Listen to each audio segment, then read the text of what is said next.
nous avons un espace énorme dont la collectivité a su se rendre maître foncièrement. C'est très important parce que nous avons là donc les conditions de maîtriser le foncier. 70% du foncier est maîtrisé par la collectivité, que ce soit au travers d'une propriété directe sur 80% de ces 70%, le reste Ouest-Provence. Donc ça veut dire que les deux acteurs principaux du développement de ce projet sont les artisans fonciers. Le reste, nous avons su créer les conditions au travers de nos relations privilégiées avec le Grand Port Maritime et les sociétés privées qui sont déjà en place et la Chambre de commerce et d'industrie, les relations nécessaires à les amener sur l'évidence que ici, à Port-Saint-Louis-du-Rhône, plus qu'ailleurs, et parce que ça s'inscrit dans une logique pertinente d'un équilibre sur la Méditerranée, nous sommes sur un projet à échelle de la région quand même, et où la région PACA a de suite compris qu'il y avait là une offre complémentaire et pertinente qui nous permettait d'inscrire ce projet comme une nécessité. Qui dit nécessité, qui dit multiplicité des acteurs, qui dit véritable partenariat, dit toutes les conditions réunies pour mener un projet que vous qualifiez-vous d'ambitieux. Je vous garantis que oui, il est ambitieux, mais nous avons l'ambition de le réussir. Alors donc il n'y a pas d'investissement foncier, si j'ai bien compris. Il va y avoir quand même des investissements à faire. Comment va-t-on les prendre en charge, pardon ? La pertinence de ce projet, je le repréciserai sans cesse, réside dans la manière dont il a été construit. Nous ne pouvons pas avoir été chercher des financements venant de Ouest-Provence et des regards facilitateurs, qui soient des services de l'État ou des autres collectivités, si nous n'avions pas en main un business plan construit, réfléchi, pensé et imaginé de manière à ce que les acteurs et les partenaires comprennent rapidement qu'il n'y avait pas des doux rêveurs ici à Port-Saint-Louis-du-Rhône. Il y avait des gens qui s'appuyaient sur une base existante, qui ont la volonté de construire au travers de cette société publique locale la poursuite d'une activité, notamment au travers de la gestion du port de plaisance, les premiers investissements venant de la capitalisation qui a été amenée par les collectivités, venant de cette volonté de requalifier immédiatement et d'agir sur, dans les premiers temps, des investissements qui rapportent immédiatement de la rentrée économique, c'est-à-dire aménagement du bâtiment du port de pêche pour pouvoir accueillir des sociétés. Qui dit accueillir des sociétés dit location de foncier, qui dit location de foncier dit rentrée financière, qui dit rentrée financière dit argent à injecter pour de nouveaux aménagements qui en appelleront d'autres pour à l'arrivée créer ce qu'on appelle de la mousse et du développement économique qui va permettre de créer un développement de l'activité et la multiplicité des emplois.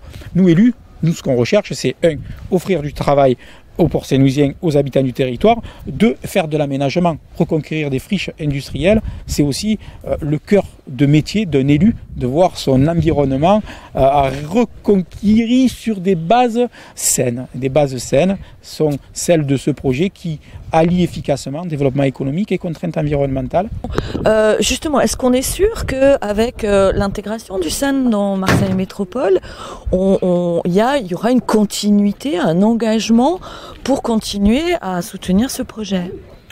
Vous savez, madame, on n'est jamais sûr de rien. Par contre, je suis sûr d'une chose, c'est que ma voix sera entendue comme elle a été jusqu'à présent. Je serai conseiller métropolitain. J'ai déjà parlé au président de la métropole de ce projet. Je l'ai déjà inscrit dans les esprits et dans les idées et je les porterai avec les élus du territoire parce que je veux associer les élus du territoire à cette démarche-là. C'est pas que la volonté du maire de Port-Saint-Louis dont on parle là. C'est la volonté de tout un territoire et de s'inscrire dans cette démarche novatrice. Comme ça peut être le cas sur le pôle aéronautique de la ville d'Istres, je sais très bien que le maire d'Istres sera aussi à mes côtés en tant que conseiller métropolitain pour aller défendre le projet de pôle nautisme et mer à Port-Saint-Louis-du-Rhône. Nous sommes là dans une action commune, concertée et surtout dans une volonté de voir poursuivre demain au sein de la métropole la manière dont nous inscrivons le développement économique de notre territoire.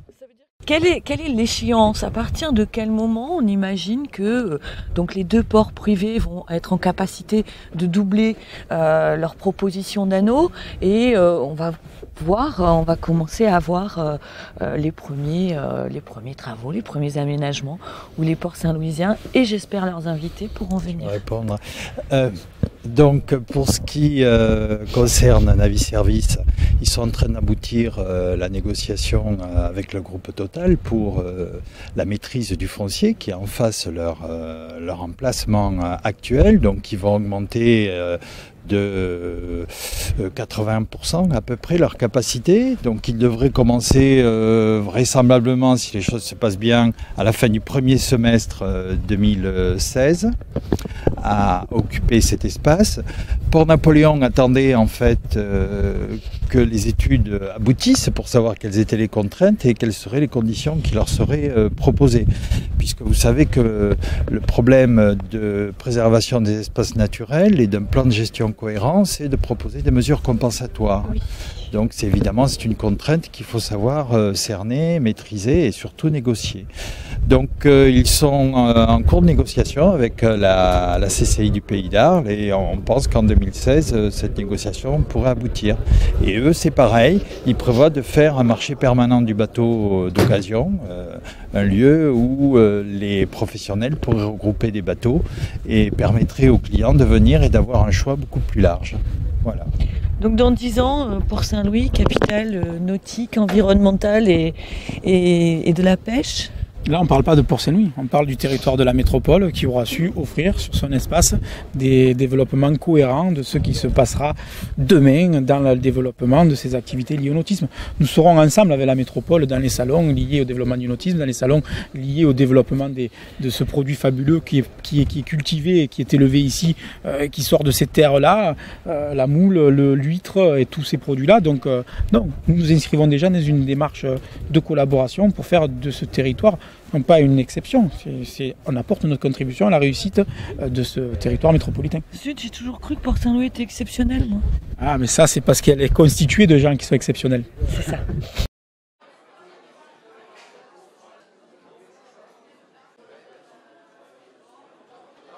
La mairie souhaite mettre en place un village pêcheur avec des dégustations, des points de vente, des locaux pour effectuer de la formation pour la relève. C'est tout bénéfique pour nous, quoi. Vous représentez combien de personnes au total? Alors la Copaport regroupe 38 coopérateurs, 38 mytiliculteurs, ce qui fait environ une centaine d'emplois directs. Et les emplois indirects vont se retrouver à peut-être 500, voire un peu plus.